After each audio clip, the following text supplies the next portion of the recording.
जय श्री जगन्नाथ बंधु मैंने समस्त शुभ सकाळ बंधु मैंने मनुष्य जीवन में एमती कर्म करें जहाँपाई से कर्म दिने बड़ मनुष्यटी होता है और मनुष्य एमती कर्म करें जहाँ तार कर्म दिन से तौक चली जाए। बंधु मैंने आम पाखे सबकि शक्ति अच्छी जो शक्ति आमको दिने महामानव परिणत कर जो शक्ति आमको दिने दांडर भिकारी कर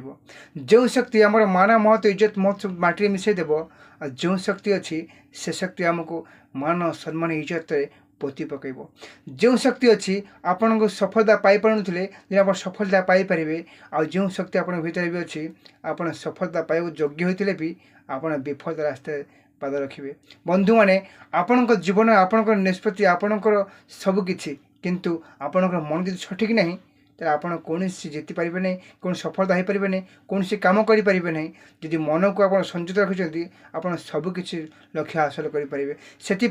प्रत्येक मुहूर्त में गोटे कथा कहूँ आपण मन शांत रखापी सब समय ध्यान करूँ प्राणायाम करूँ योग करूँ भगवान का आराधना करूँ एवं कंसंट्रेशन पावर ब्रेन गोटे लक्ष्य नियंतु भल मनुष्य होगा चेष्टा करूँ देखिए आपण दिने ये दुनिया सुपरिचित व्यक्ति भाव परिचित हे। नमस्कार इंद्र कुमार।